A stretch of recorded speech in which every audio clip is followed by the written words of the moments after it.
Hello student, welcome to my channel Sarvan lecturer. आज मैं आपको बताऊंगा जो क्लास 10 यूपी बोर्ड एग्जाम के स्टूडेंट हैं जो साइंस का पेपर देने वाले हैं 4 अप्रैल को। ये आपका एक विज्ञान का यानी कि बहुत ज्यादा वायरल मॉडल पेपर है। जैसा आपके बोर्ड एग्जाम में 4 अप्रैल को साइंस का पेपर आने वाला है। ये वीडियो आपको लास्ट तक देखना है, वीडियो को लाइक कर देना है, चैनल पर नया है तो सब्सक्राइब कर लेना। ऐसा ही मैंने आपको एक हिंदी का वायरल मॉडल पेपर बताया था जिसमें से 80% क्वेश्चन बोर्ड एग्जाम में फंस गया था।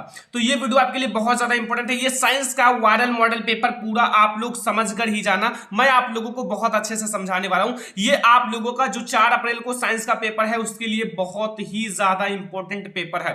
जैसा कि आपको पता है पूर्णांक 70 नंबर का है। इससे पहले आपसे छोटी सी रिक्वेस्ट है कि इस वीडियो को आपको लाइक करके 10,000 लाइक तक जरूर ले जाना है और चैनल को सब्सक्राइब जरूर कर लेना है। ठीक है, सारा सब्जेक्ट की तैयारी कराई जाएगी क्लास 10 का। देखो, विज्ञान का मॉडल पेपर है कक्षा 10 का और आपके पास 3 घंटे 15 मिनट का समय होता है। 15 मिनट आपको इस पूरे प्रश्न पत्र को अच्छे से पढ़ लेना है और 3 घंटे आपको इसको सॉल्व करना है। ठीक है, अब आप लोग देखो जो हमारा खंड आ है, ठीक है, खंड आ भौतिक विज्ञान। भौतिक विज्ञान में क्या क्या पूछा जाता है, बहुत ज्यादा इंपॉर्टेंट क्वेश्चंस भी हैं। ये बोर्ड एग्जाम के लिए बहुत ज्यादा इंपॉर्टेंट क्वेश्चन है। देखो यहां आपका पहला प्रश्न है का कि समतल दर्पण की फोकस दूरी होती है। ऑब्जेक्टिव क्वेश्चन है, ठीक है, कि समतल दर्पण की फोकस दूरी कितनी होती है। ऑप्शन नंबर फर्स्ट है 0, ऑप्शन नंबर सेकंड है अनंत, ऑप्शन नंबर थर्ड है 25 सेंटीमीटर, ऑप्शन नंबर 4 है -25 सेंटीमीटर। तो जो समतल दर्पण होता है, समतल दर्पण की फोकस दूरी कितनी होती है सभी को पता होगा, मैंने कई बार पढ़ाया है। लेकिन इसकी जो फोकस दूरी होती है वो इनफाइनाइट होती है, यानी कि अनंत होती है। याद रखना, बहुत ज्यादा इंपॉर्टेंट क्वेश्चन है बोर्ड एग्जाम के लिए। ठीक है, ये आपके पेपर में पूछा जा सकता है। अगला क्वेश्चन आप लोग देखो, यहां अगला क्वेश्चन आप लोग देखो कि प्रकाश का प्रकीर्णन सबसे कम होता है। यह 1 नंबर का क्वेश्चन, मतलब ऑब्जेक्टिव क्वेश्चन 1 नंबर का आता है। तो प्रकाश का प्रकीर्णन जो होता है सबसे कम किस रंग के लिए होता है। ऑप्शन नंबर फर्स्ट है लाल रंग के लिए, सेकंड है हरे रंग के लिए, थर्ड है आपका पीले रंग के लिए और 4 है नीले रंग के लिए। तो जो प्रकाश का प्रकीर्णन है, प्रकाश का प्रकीर्णन सबसे कम जो होता है ना स्टूडेंट, वो होता है लाल रंग के लिए। ठीक है बच्चा पार्टी, लाल रंग के लिए सबसे कम होता है प्रकाश का प्रकीर्णन। 1 नंबर आपको मिल जाएगा, केवल ऐसा लिख देना है। ठीक है, ये आपका हो गया क्वेश्चन। और तीसरा नंबर ऑब्जेक्टिव क्वेश्चन आप लोग समझो, लिखा हुआ है कि एक प्रोटॉन पर विद्युत आवेश की मात्रा होती है। 1 नंबर का है। यहां आपका ऑप्शन है 1 × 10⁻⁻19 कूलम, सेकंड ऑप्शन है 6.25 × 10⁻⁻19 कूलम एंड थर्ड है 1.6 × 10 आपका 19 कूलम है। ठीक है, एंड यहां आपका 1.6 × 10⁻⁻19 कूलम। तो ये आपका -19 कूलम है, यानी कि 1.6 × 10⁻⁻19 कूलम आपका बिल्कुल सही हो जाएगा। ओके, अगला क्वेश्चन देखो घा वाला, जो कि 1 नंबर का आपका ऑब्जेक्टिव क्वेश्चन है। लिखा हुआ है कौन सा चुंबकीय क्षेत्र का मात्रक नहीं है। इसमें से आपको बताना है कि कौन सा चुंबकीय क्षेत्र का मात्रक नहीं है। ऑप्शन नंबर फर्स्ट है वेबर प्रति metre square, option number second है न्यूटन प्रति ampere square, option number third है टेस्ला, ऑप्शन नंबर 4 है गॉस। तो इसमें से आपका कौन सा राइट आंसर है वो आपको बताना है। तो इसमें से आपका बिल्कुल राइट आंसर कौन सा है, वो है क्या, न्यूटन प्रति एम्पियर स्क्वायर। ठीक है, न्यूटन प्रति एम्पियर स्क्वायर, ये बिल्कुल सही है। ये आपका चुंबकीय क्षेत्र का मात्रक नहीं है। अगर आप ऐसा लिख दोगे 1 नंबर आपको तुरंत मिल जाएगा। अगला क्वेश्चन आप लोग देखो, यहां आप लोग ध्यान से देखना। अब आपका 2-2 नंबर का क्वेश्चन स्टार्ट हो गया। अभी तक आपसे 4 ऑब्जेक्टिव क्वेश्चन पूछा गया है और आप लोगों के बोर्ड एग्जाम में ऐसा ही ऑब्जेक्टिव क्वेश्चन आएगा, ज्यादा हार्ड नहीं आएगा। जैसा मैंने अभी आप लोगों को दिखाया वैसा ही ऑब्जेक्टिव क्वेश्चन आएगा। तो यहां आपका दूसरे से अब आपका 2 नंबर का क्वेश्चन है। लिखा हुआ एक गोलीय दर्पण की वक्रता त्रिज्या 20 सेंटीमीटर है। गोलीय दर्पण की वक्रता त्रिज्या 20 सेंटीमीटर है, तो इसकी फोकस दूरी क्या होगी। भाई इतना तो आपको पता ही होगा, एक छोटा सा न्यूमेरिकल है और आपको 2 नंबर दे देगा। ऐसे ही बोर्ड एग्जाम में एक क्वेश्चन जरूर देखने को मिलेगा। यहाँ केवल गिनती हो सकता है, चेंज हो जाए, 40 सेंटीमीटर 60 सेंटीमीटर कुछ भी दे सकता है, फोकस दूरी दे सकता है, वक्रता त्रिज्या ज्ञात करो। तो ये आपको संबंध पता होना चाहिए। F = R/2 होता है। अगर R दिया हो तो R का वैल्यू रखो और अगर F दिया हुआ तो F की वैल्यू रखो। यहाँ आपको वक्रता त्रिज्या दी हुई है तो आपको फोकस दूरी कह रहा है, तो यहाँ आप 20 में 2 से भाग दे दो, यानी कि 10 सेंटीमीटर आपका क्या हो जाएगा, आपकी फोकस दूरी हो जाएगी। हमेशा याद रखना, जो फोकस दूरी होती है वक्रता त्रिज्या की आधी होती है। ठीक है, अगला क्वेश्चन, नेत्र की समंजन क्षमता से क्या अभिप्राय है। 2 नंबर आपको तुरंत मिल जाएगा। नेत्र की समंजन क्षमता की परिभाषा बताना है। जैसे नेत्र की जो समंजन क्षमता होती है ना, जैसे आपके नेत्र की क्षमता कितना है देखने का, कोई वस्तु दूर रख दिया जाए तो आप उसे स्पष्ट देख सकते हो, कोई वस्तु नजदीक रख दिया जाए तो भी आप उसे स्पष्ट देख सकते हो। भाई वही तो नेत्र की समंजन क्षमता है।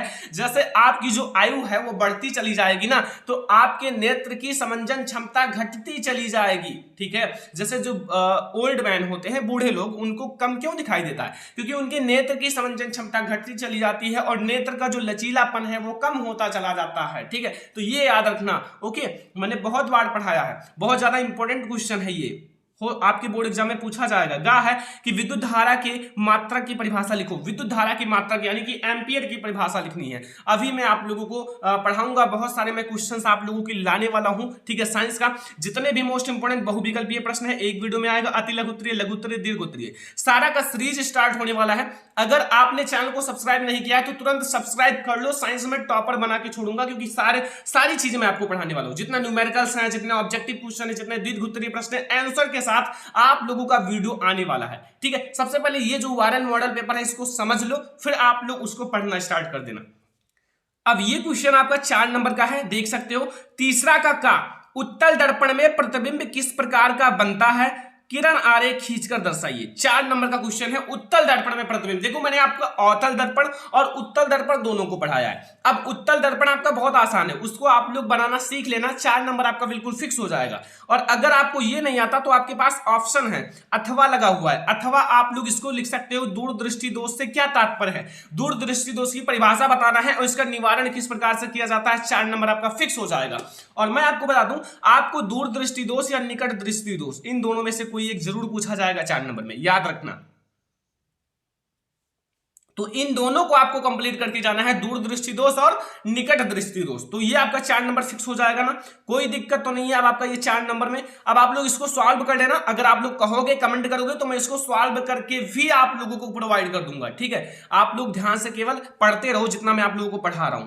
ये आप लोग न्यूमेरिकल देखो, 4 नंबर का न्यूमेरिकल भी आ गया, तो इसीलिए मैं आपसे कह रहा हूं कि न्यूमेरिकल की मैं एक वीडियो लाऊंगा जिसमें इतने सारे न्यूमेरिकल रहेंगे कि उससे बाहर आ ही नहीं सकता। ओके, तो इसीलिए आप लोग पहले ध्यान से देखो जितनी चीजें हैं। खा वाला 1 घंटे में आप लोगों का 50 वोल्ट विभवांतर, ठीक है, और यहां आप लोगों का लिखा हुआ है कितना, 96,000, ठीक है, कूलाम।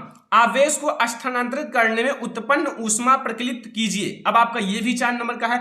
अथवा आप लोग एक छोटा सा क्वेश्चन और बहुत आसान मैंने पढ़ाया भी है, वैद्युत मोटर व वैद्युत जनित्र के बीच अंतर आपको स्पष्ट करना है। 4 नंबर का क्वेश्चन है। अब आप चाहो तो इसे करो या फिर आप इसको कर सकते हो, दोनों को सॉल्व कर लेना। हो सकता है बोर्ड एग्जाम में देखने को मिल जाए ये वाला क्वेश्चन। ये विद्युत मोटर वाला तो जरूर देखने को मिलेगा, लॉन्ग क्वेश्चन में देखने को मिले या फिर आप लोगों को 4 नंबर में देखने को मिले, 100% है। यहाँ चौथा वाला देखो क्वेश्चन 7 नंबर का है और ये क्वेश्चन बहुत ज्यादा इंपॉर्टेंट है और मैंने बहुत अच्छे से पढ़ाया है पूरा भाग। मानव नेत्र का चित्र बनाकर आप लोग विभिन्न भागों का वर्णन कीजिए। 7 नंबर का क्वेश्चन है भाई। 7 नंबर वाले क्वेश्चन में आपको मैं बता दूं कि मानव नेत्र पूछा जाता है और अथवा आप लोग इसको कर सकते हो। और एक क्वेश्चन बहुत ज्यादा है, विद्युत मोटर और विद्युत जनित्र, इसको भी कंप्लीट कर लेना, अभी कल ही मैंने पढ़ाया है। ओके, या ओम का नियम क्या है, जो ओम का नियम है वो क्या है और इसके सत्यापन के लिए आवश्यक प्रयोगों का वर्णन परिपथ खींचकर, आरेख खींचकर कीजिए। यहां अब आप लोग ये दोनों बहुत ज्यादा इंपॉर्टेंट है। इन दोनों में से बोर्ड एग्जाम में जो आपका 4 अप्रैल को साइंस का पेपर होने वाला है ना, ये आपका जरूर आएगा। ओम का नियम बहुत ज्यादा इंपॉर्टेंट है, मानव नेत्र बहुत ज्यादा इंपॉर्टेंट है और आप लोगों का विद्युत मोटर, ये 3 चीजें यार कंप्लीट कर लेना, इससे बाहर नहीं आएगा। बहुत ज्यादा इंपॉर्टेंट लॉन्ग क्वेश्चन है। तो ये आपका हो गया खंड का आ, ठीक है। अब आप लोगों का केमिस्ट्री स्टार्ट हो गया, देखो ध्यान से। अब आप लोगों को क्या स्टार्ट हो गया, केमिस्ट्री। यहां अब आप लोग केमिस्ट्री में देखो खंड बा यानी कि रासायन विज्ञान। अब इसमें सबसे पहला ऑब्जेक्टिव क्वेश्चन जो बोर्ड एग्जाम के लिए सबसे ज्यादा इंपॉर्टेंट है पहले चैप्टर का, लौह चूर्ण पर तनु हाइड्रोक्लोरिक अम्ल डालने से क्या होता है, सही उत्तर पर निशान लगाइए। 1 नंबर का क्वेश्चन है। ऑप्शन नंबर ए है हाइड्रोजन गैस एवं आयरन क्लोराइड बनता है। ऑप्शन नंबर बी है क्लोरीन गैस एवं आयरन हाइड्रोक्साइड बनता है। ऑप्शन नंबर सी है कोई अभिक्रिया नहीं होती है। ऑप्शन नंबर डी है आयरन लवण एवं जल बनता है। तो बच्चा पार्टी ये ध्यान रखना कि लौह चूर्ण पर आपको तनु हाइड्रोक्लोरिक अम्ल डालने से, अब जब आप इन दोनों को देखा जाए तो हाइड्रोजन गैस एवं आयरन क्लोराइड बनेगा, क्योंकि यहाँ FeCl से मतलब मल्टीप्लाई हो जाएगा, जुड़ जाएगा, तो FeCl यानी कि आयरन क्लोराइड बन जाएगा और यहाँ से हाइड्रोजन गैस आपका बाहर निकल जाएगा। 1 नंबर आपका हो गया। अब आपका ऑप्शन नंबर फर्स्ट यानी कि ए वाला बिल्कुल सही है। ये हमारा हो गया पहला नंबर क्वेश्चन ऑब्जेक्टिव वाला। दूसरा नंबर क्वेश्चन देखो खा वाला कि कोई विलेयन लाल लिटमस पेपर को नीला कर देता है, इसका पीएच मान संभवतः क्या है या फिर क्या होगा। एक नंबर का क्वेश्चन है, मतलब ये क्या कह रहा है कि लाल लिटमस पेपर को नीला कर देता है। ठीक है, अब ध्यान से समझना, एक होता है मतलब ये लाल लिटमस पेपर को नीला कर देगा तो ये आपका क्षारीय होगा, और क्षारीय विलेन का ना तो 1 पीएच मान होता है, ना तो 4 होता है, ना तो 5 होता है कि 10 होता है, मतलब आपका 7 से ऊपर ही होगा। अब 7 से ऊपर इसमें क्या दिख रहा है, कौन सा दिख रहा है, वही आप टिक मार दो 10, तो इसलिए आपका 10 सही हो जाएगा। ठीक है, ध्यान रखना। गा वाला है, यहां आप लोगों का प्लास्टर ऑफ पेरिस में कितने अणु क्रिस्टल जल के होते हैं। प्लास्टर ऑफ पेरिस का बात किया गया है बच्चा पार्टी, प्लास्टर ऑफ पेरिस, तो ऑप्शन नंबर फर्स्ट है 1, ऑप्शन नंबर सेकंड है 2, ऑप्शन नंबर थर्ड है 3, ऑप्शन नंबर 4 है आपका 1/2, यानी कि आधा। तो आप ये याद रखना कि प्लास्टर ऑफ पेरिस में जो जलु क्रिस्टल होते हैं ना वो आधा होता है। कितना होता है, आधा। तो आप लोग ये 4 वाले पर बिल्कुल सही टिक मार दो, आपका सही हो जाएगा। जितने भी महत्वपूर्ण क्वेश्चन है लगता है इसी मॉडल पेपर में है, बहुत ज्यादा इंपोर्टेंट ये मॉडल पेपर है, वायरल है। शिक्षिका का देखो एसिटिक अम्ल से एसिटिक एनहाइड्राइल कैसे प्राप्त करेंगे, 2 नंबर का क्वेश्चन है। एसिटिक अम्ल से एसिटिक एनहाइड्राइल, एक आप लोगों का रिएक्शन का भी वीडियो आने वाला है, उसमें आपके जितने भी पहले जैसे आपका अम्ल क्षार एवं लवण में बहुत सारे रिएक्शन है उसको कराने वाला हूं, और कार्बन तथा उनकी यौगिक चैप्टर में आपकी रिएक्शन है उसको कराने वाला हूं। इन दोनों चैप्टर में रिएक्शन है, बस इन दोनों को मैं करा दूंगा। आवर्त सारणी में इनके स्थान पर, मतलब इसके स्थान के आधार पर इनमें से किस तत्व की में सबसे अधिक धात्विकता विलक्षण की विशेषता है। यहां आपके भाई दिए हुए 1 2 3 4 5 में से इसको आपको अच्छे से व्यवस्थित करना, 2 नंबर आपको मिल जाएगा। अब ये तो भाई बहुत आसान सा क्वेश्चन है, 2 नंबर, जो कि मैंने कई बार पढ़ाया है कि ऊष्माक्षेपी एवं ऊष्माशोषी अभिक्रिया किसे कहते हैं, उदाहरण दीजिए। 2 नंबर का क्वेश्चन है और आपको ये बताना है कि ऊष्माक्षेपी एवं ऊष्माशोषी अभिक्रिया, ये दोनों अभिक्रिया बहुत ज्यादा इंपॉर्टेंट है और एक साथ आता है वो। और आप लोग एक और अभिक्रिया याद रखना, रेडॉक्स अभिक्रिया, ये भी आपका 2 नंबर में पूछा जाता है, बस इतना आप याद रखना। तो ये क्वेश्चन आपके लिए इंपॉर्टेंट है, आप लोग जरूर याद कर लेना। अगला देखो, अब आप लोगों का ये देखो क्वेश्चन अगला 7वां का है, पीएच पैमाना क्या मापता है। जो पीएच पैमाना है क्या मापता है, उदासीन अम्लीय तथा क्षारीय विलयन का पीएच मान प्रास बताइए, 2 नंबर का है। अब पीएच पैमाना आप क्या मापता है वो आपको बताना है, 2 नंबर का है, और इसको मैंने पढ़ाया है दूसरे चैप्टर में। निस्तापन क्रिया को उदाहरण देते हुए समझाइए, मैंने आपको निस्तापन, भर्जन, प्रगलन सारी चीजें पढ़ाया है। ठीक है, इन सबको देखना है, और इसमें जितने भी क्वेश्चन है ना बहुत ज्यादा इंपॉर्टेंट है यार, पूरा याद ही करके जाना। अगला देखो 7 नंबर का क्वेश्चन है, 7 नंबर का लिखा हुआ अम्ल, क्षार तथा लवण की परिभाषा एक एक उदाहरण सहित दीजिए। मतलब आपको अम्ल यानी कि एसिड, बेस एंड सॉल्ट की डिफिनेशन देना है और एग्जांपल भी लिखना है। अम्ल, क्षार एवं लवण की परिभाषा 7 नंबर में ये आएगा, अगर आएगा तो। ठीक है, और ये भी आपकी बहुत ज्यादा इंपॉर्टेंट है आपके लिए। एक आपका बेकिंग सोडा भी बहुत ज्यादा इंपॉर्टेंट है और व्यंजक चूर्ण भी बहुत ज्यादा इंपॉर्टेंट है। व्यंजक चूर्ण बनाने की विधि, रासायनिक गुण, भौतिक गुण तथा उपयोग लिखिए। इसको मैंने बहुत अच्छे से पढ़ाया, अगर आपने नहीं पढ़ाया तो आप पढ़ लेना, बहुत आसानी से मैंने बताया है। तो वो आपका था केमिस्ट्री। अब आप लोगों का बायोलॉजी स्टार्ट हो गया, आपका खंड सा। ठीक, खंड सा वाला आप लोग देखो, जो आप लोगों का खंड सा है जीव विज्ञान। जीव विज्ञान में आपके इसमें बहुत सारे इंपॉर्टेंट क्वेश्चन हैं। सबसे पहले आप लोग ऑब्जेक्टिव क्वेश्चन देखो का वाला कि मनुष्य में दूध दांतों की संख्या कितनी होती है। 1 नंबर का क्वेश्चन है कि मनुष्य में जो दूध दांतों की संख्या है वो कितनी होती है। ऑप्शन नंबर फर्स्ट है 20, ऑप्शन नंबर सेकंड है 24, ऑप्शन नंबर थर्ड है 28, ऑप्शन नंबर 4 है 32। तो जो मनुष्य में दूध दांतों की संख्या होती है वो कितना होता है, 20। याद रखना, हमारा ऑप्शन नंबर फर्स्ट बिल्कुल सही है, 20 होता है। ये हमारा 1 नंबर का ऑब्जेक्टिव क्वेश्चन है। इसमें कितने ऑब्जेक्टिव क्वेश्चन आएंगे देख लो। आपका खा वाला है कि मादा लिंग हार्मोन्स कहलाता है। 1 नंबर का क्वेश्चन है कि मादा लिंग हार्मोन्स क्या कहलाता है। ऑप्शन नंबर फर्स्ट है एस्ट्रोजन, ऑप्शन नंबर सेकंड है इंसुलिन, ऑप्शन नंबर 4 है एस्ट्रोजन, ऑप्शन नंबर 4 है आपका इनमें से कोई नहीं। तो जो मतलब मादा लिंग हार्मोन्स है वो क्या कहलाता है, वो आप लोगों का एस्ट्रोजन कहलाता है। क्या कहलाता है, एस्ट्रोजन। ये आपका 1 नंबर का आपका फिक्स हो गया 1 नंबर। अगला देखो, ये भी बहुत ज्यादा इंपॉर्टेंट क्वेश्चन है, ध्यान से देखना। लिखा हुआ है गावाला की पुष्प में कितने भाग होते हैं। 1 नंबर का है, पुष्प जो होता है पुष्प में कितने भाग होते हैं। ऑप्शन नंबर फर्स्ट है 3, ऑप्शन नंबर आपका 2 है 4, ऑप्शन नंबर 4 है 6, ऑप्शन नंबर 4 है 7। तो पुष्प में कितने भाग होते हैं, मैंने बहुत बार पढ़ा है, उसका वर्णन भी किया है। तो 4 भाग होते हैं, याद रखना 4 भाग। ठीक है, अगला देखो, ये आपका हो गया ऑब्जेक्टिव क्वेश्चन। घा वाला क्वेश्चन देखो कि आप लोगों का है कि घा वाला कि मनुष्य के शुक्राणु में ऑटोसोम की संख्या कितनी होती है, ऑटोसोम की संख्या बताना है।